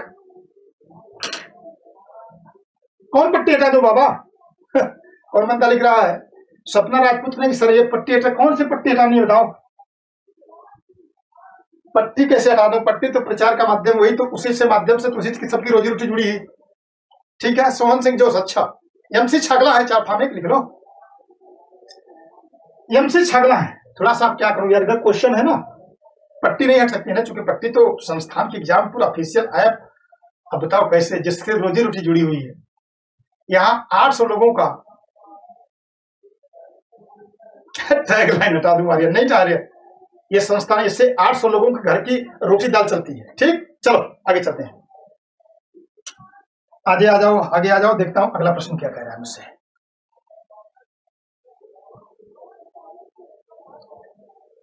अगले प्रश्न की ओर बढ़ते हैं और देखते हैं कि आज का अगला प्रश्न हमसे क्या कह रहा है। ठीक है, अगले प्रश्न की ओर बढ़ जाओ, तब से तुरंत, बिना रोके बिना टोके कुछ किए। आ जाओ अगले प्रश्न को चलते हैं।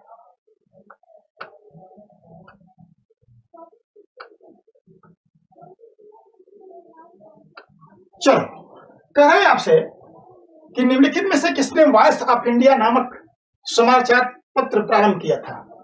यानी आपको वॉइस ऑफ इंडिया का करना है। क्या करना है? मैडम भिखाजी कामा की बात कर रहे हैं, दादा भाई नौरोजी कर रहे हैं, लाला हरदयाल की कर रहे हैं, बीडी सावरकर की कर रहे हैं। जरा इसका उत्तर बताएं आप लोग। हाँ, ऊपर लिखूंगा। साक्षी पंडित कर रहे हैं कि सर ऊपर लिखिए, ऊपर लिखूंगा। आगे राकेश बाबू भी हो गए यहां तक? सभी लोग उत्तर दो, सभी सब। हाँ राकेश, मैं स्वीकार कर लिया हूं, अब आ जाओ, उत्तर देते रहो। आज यार मुझको लग रहा है जो पुराने बच्चे हमारे हैं पता नहीं कहां चले गए। ये सोमदत्त दिखाई नहीं दे रहा है, जो अच्छे बच्चे हैं वो दिखाई नहीं दे रहे। कहां, किसी एप्लीकेशन पे तो नहीं जुड़े हुए हैं सब? कोई ऐप क्लास तो नहीं चल रही है? सभी लोग उत्तर दो। बी कह रहे हैं दादा भाई नौरोजी, कुछ लोग कह रहे हैं, अधिकांश लोगों का अमित बी कह रहे हैं, बी सही है। और नेहा भी, हाँ बिल्कुल सही उत्तर आपका। आइए मैं समझाता हूं आपको, लेकिन इसकी व्याख्या कर देता हूं। वॉइस ऑफ इंडिया नामक समाचार पत्र किसका था? दादा भाई नौरोजी का था। इनका एक और समाचार पत्र भी है जिसका नाम है रफ्त गुफ्तार, इसको भी याद रख लो। गुफ्तार इनका एक अन्य भी समाचार पत्र है। अब आइए सभी की व्याख्या करता हूं। मैडम भिखाजी कामा, इनको मदर ऑफ इंडियन रेवोल्यूशन के नाम से जानते हैं, यानी भारत के क्रांति की जननी के नाम से। मदर ऑफ इंडियन रिवोल्यूशन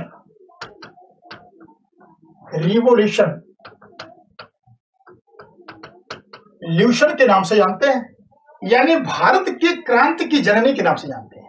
और इनका एक समाचार पत्र जिसका नाम है वंदे मातरम। समाचार का नाम क्या है? इनका एक समाचार पत्र का इन्होंने प्रकाशन किया था जिसका नाम था वंदे मातरम। क्या नाम था? वंदे मातरम। वंदे मातरम।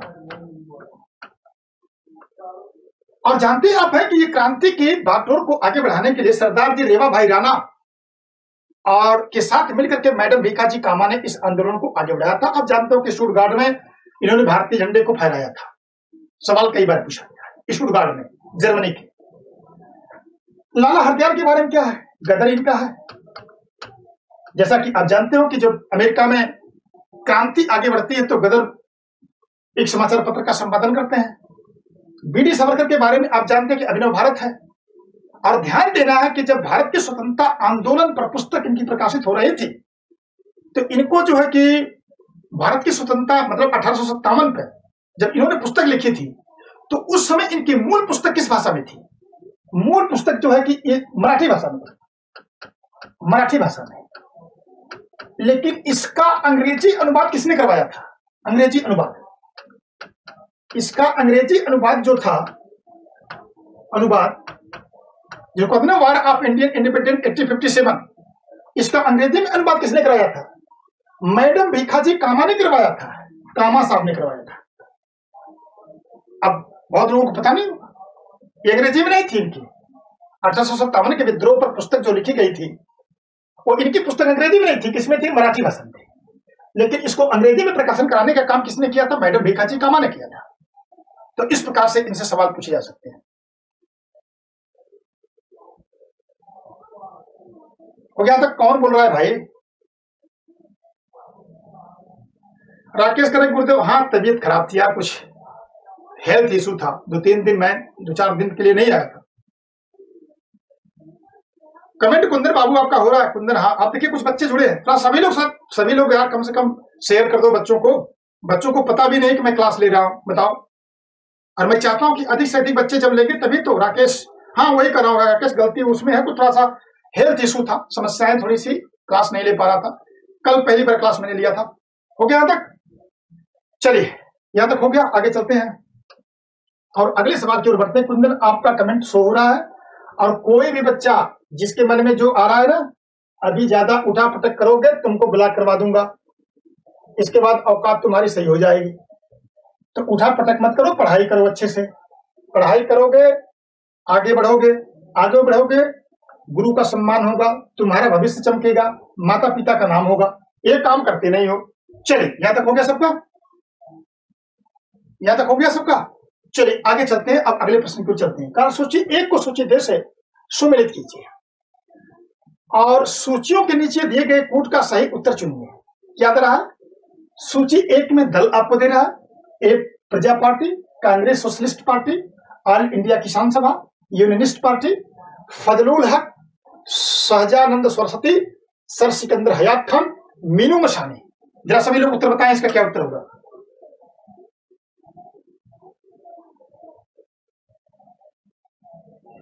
हो गया यहां तक?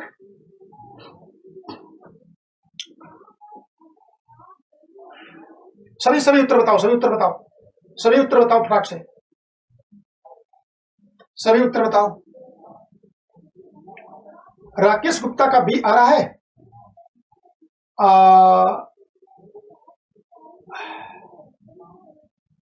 हिदर लाल मौर्य शायद है, इनका 10 का डी आ रहा है। मोटिवेशन सर परी, अरे अच्छा परी को ब्लॉक कर दूं। अच्छा चलो पहले पढ़ लो, पढ़ो पढ़ो। सोनाली सिंह डी कर रही हैं, रामकृष्ण सिंह कर रहे हैं, अमित। हो गया यहां तक? चलो आओ मैं इसकी व्याख्या करता हूं और इस व्याख्या को देखो और अपना उत्तर मूल्यांकन कर लो। अधिकांश बच्चों का डी आ रहा है, मैं मिला रहा हूं। पहली बात, अगर हम लोग प्रजा पार्टी की बात करें तो पहली बात है कि फजलुल हक साहब थे प्रजा पार्टी, ठीक है। एक का एक कहां है? 2 में बच्चों हैं। इसका मतलब है कि बी और डी में से जिसने उत्तर दिया होगा उसका सही माना जाएगा। आइए कर लेते हैं। कांग्रेस सोशलिस्ट पार्टी, जैसा कि आप जानते हो कि 1934 ईस्वी में इसकी स्थापना की गई थी। और किसने किया था? जयप्रकाश नारायण, आचार्य नरेंद्र देव और मीनू गोस्वामी ने किया था। किसने? नारायण। और इसके बाद आपने देखा था कि एएन देव, और तीसरे थे मीनू मशानी साहब, मीनू मशानी,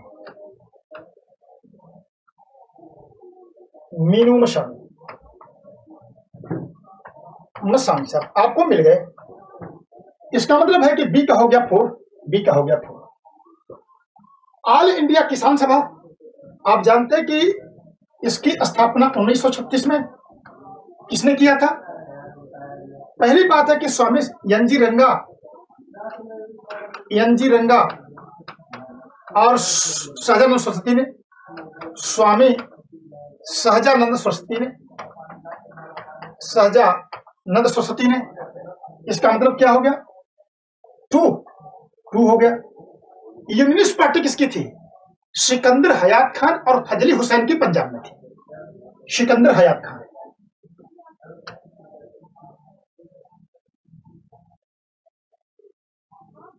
अरे वही तो मैं भी कराऊंगा। 3 है ना ये? सिकंदर हयात खान और कौन है? मैंने कहा कहां थे? पंजाब में। पंजाब में इसके संस्थापक कौन थे? फजली हुसैन सिकंदर हयात खान, सिकंदर हयात खान। इसका मतलब है 3 हो गया। अब जो लोगों ने डी लगाया था उसमें क्या हुआ? जिन लोगों ने डी लगाया था वो तो गए काम से, क्योंकि एक ही मुझको लग रहा आ रहा होगा और उसी में दाव लगा दिए होंगे, और दाव लगाने के बाद एक गलत हो गया। हाँ, पंजाब में है, बी होगा।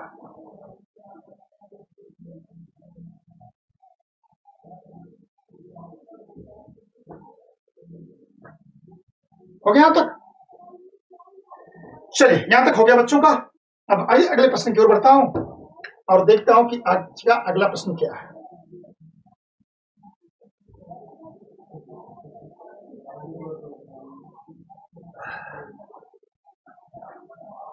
आइए जरा अगले प्रश्न की ओर चलते हैं और देखते हैं कि आज का अगला प्रश्न हमसे क्या कह रहा है।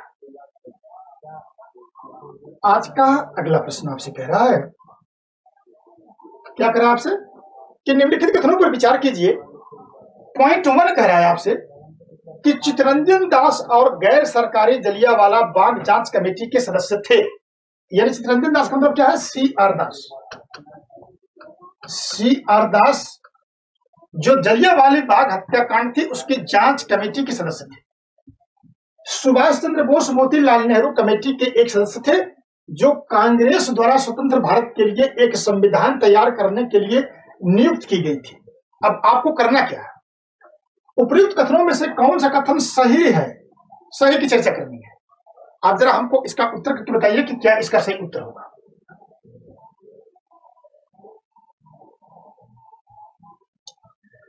कहते करें कि हमें कुछ नहीं आता है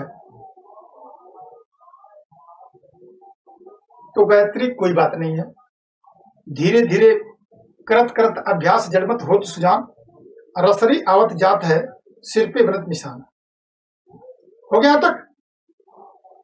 बोथ प्रतिभा चौहान कर रही हैं कि बोथ, सागर कर रहे हैं सी, सपना कुछ लिख रही हैं, वेदमती सी कर रही हैं, ठीक है। राकेश जरा उत्तर सही दो भाई, तुम पता नहीं कैसे लिख देते हो यार, आंख हमारी चकमका जाती है, आंख काम नहीं करती ऐसा उत्तर देखती हूँ पागल कहीं का, सी उसी में लिखती रहते हो। हो गया ना तो सबका? चलो ठीक है, सही उत्तर आप लोगों का है। आइए मैं व्याख्या करता हूं। चितरंजन दास, हुआ क्या था? जब 13 अप्रैल 1919 को जलियांवाला बाग हत्याकांड हुआ था तो सरकार ने ऐसा नंगा नाच नाचा था मानवता के नाम पर। और अब सोचे कि सरकारी दस्तावेज में कहा गया कि 379 लोग मारे गए हैं और 1200 लोग घायल। और आप सोचिए कि कितने लोग मारे गए थे कि अनुमान एक लगाएगा कि कम से कम 1500 से ऊपर लोग मारे गए। जैसे अमूमन देखते हैं कि भारत सरकार जो सरकारें होती हैं वो क्या करती हैं, जैसे भी कहीं बड़े बड़े मेले में अगर आप सोचिए कि पूरी की पूरी ट्रेन की बोगी पलट जाएगी, पूरी की पूरी ट्रेन की बोगी चिपट जाएगी, कहेंगे 10 लोग मारेंगे। अरे बाबा, जब पूरी की पूरी बोगी चिपक गई तो 2 लोग मारे गए हो या 4 लोग मारे जाएंगे। वैसे ही सरकार लिपापोती करती है। सरकार ने लिपापोती की और आप जानते हैं कि उस समय हंटर आयोग की नियुक्ति की गई। हंटर आयोग की इस समस्या की जांच के लिए हंटर आयोग की नियुक्ति की गई। 28 मार्च 1920 को जब इन्होंने अपनी रिपोर्ट दे दी और इस रिपोर्ट को जब पढ़ा गया तो उसमें ब्रिगेडियर जनरल डायर और गवर्नर जनरल ओ डायर दोनों को क्या कर दिया गया, मुक्त कर दिया गया। और इस रिपोर्ट को पढ़ने के बाद गांधी जी बहुत ही सदमे में थे और उन्होंने कहा कि मैंने इस रिपोर्ट को पढ़ने के बाद आज से मैंने ये प्रण किया है कि अब मैं ब्रिटिश सरकार के विरुद्ध काम करूंगा। और इसी बात को ध्यान में रखकर के मदन मोहन मालवीय के नेतृत्व में मदन मोहन मालवीय के नेतृत्व में एक कमेटी की स्थापना की गई जिसको तहकीकी कमेटी के नाम से जानते हैं। किस नाम से? तहकीकी कमेटी के नाम से, तहकीकी कमेटी के नाम से जानते हैं, कमेटी के नाम से जानते हैं। और इसमें अगर देखा जाए तो कई भारतीय राजनेताओं को शामिल किया गया। कौन कौन पहले शामिल थे? पहले तो इसमें मोतीलाल नेहरू थे, मोतीलाल जी थे। दूसरे आपके C.R. दास थे। तीसरे आपके अब्बास तैयब जी थे, अब्बास तैयब जी थे। और चौथे फजलुल हक साहब थे, फजलुल हक साहब थे। अब मामला यह था कि इसमें से बाद में अपनी कमेटी में से मोतीलाल नेहरू ने क्या किया, त्यागपत्र दे दिया। तो जैसे मोतीलाल नेहरू त्यागपत्र देते थे, इनके स्थान पर प्रफुल्ल जयकर को उनके स्थान पर नियुक्त किया गया। और जब इस कमेटी ने अपने रिकमेंडेशन को दिया तो इस रिपोर्ट ने स्पष्ट कर दिया कि जो इसमें ब्रिटिश अधिकारी हैं वो दोष सिद्ध है और उनके खिलाफ कार्रवाई की जानी चाहिए। लेकिन सरकार ने इंडिमिनिटी बिल ला करके इनको क्या कर दिया, यहां से भेज दिया। कहां? ब्रिटेन भेज दिया। अब सोचिए कि मैंने आपको बताया कि वहां की ब्रिटिश संसद ने जो जनरल डायर था उसको ब्रिटिश साम्राज्य का शेर, एक तलवार, 2000 पाउंड, ये कैसी मानवता की बात करते हैं सब। और सबसे दुर्भाग्यपूर्ण बात क्या है? सबसे दुर्भाग्यपूर्ण बात यह है कि इतनी चीजें नंगा नाच होने के बावजूद भी सरकार कभी भी अपनी गलती को ब्रिटिश सरकार नहीं मानी। और कोई भी ब्रिटिश प्रधानमंत्री अभी इस जलियांवाला बाग हत्याकांड पर अपना दुख प्रकट नहीं किया है। डेविड कैमरन एकमात्र ऐसे ब्रिटिश प्रधानमंत्री थे जो पहला पीएम था जिसने इस जलियांवाला बाग का दौरा किया था। अभी इतनी इनको शर्म नहीं आती है कि इतनी बड़ी त्रासदी होने के बावजूद भी कि कम से कम एक बार क्षमा तो मांगे। आज नहीं मांगेंगे, मैं दावा करता हूं 50 साल बाद मांगेंगे, मांगना पड़ेगा, जैसे ऑस्ट्रेलिया में मांगना पड़ा। जैसे आप देखेंगे कि जब कोरिया युद्ध के समय जापान ने जो है कि जब उस पर जुर्म गिराया था तो बाद में उसने मुआवजा भी लिया। करना पड़ेगा, आज नहीं करेंगे कल करेंगे, जब इनको समझ में आएगी तब करेंगे। तो प्यारे बच्चों, मुझे लग रहा है कि आज तो 1.5 घंटे की क्लास आपकी हुई मात्र 11 सवाल। अब सोचो कि अगर इतनी विस्तार से व्याख्या चाहोगे तब तो फिर मुझको लग रहा है कि हमको कम से कम 4 घंटा 5 घंटा क्लास करेगी, तब 50 सवाल होगा। तो आपकी सवाल यही तक। मुझको लग रहा है कि क्लास लेने के लिए सर कोई आ गए हैं। आप लोगों का बहुत बहुत धन्यवाद, नमस्कार। लेकिन कल फिर इसी टाइम पर मिलूंगा शेष प्रश्नों के साथ। आप कहीं नहीं जाएंगे, तब तक आप लोगों का बहुत बहुत धन्यवाद। अगली क्लास लेने आप कहीं मत जाइए, दूसरी क्लास में पार्टिसिपेट करिए। नमस्कार, बहुत बहुत धन्यवाद।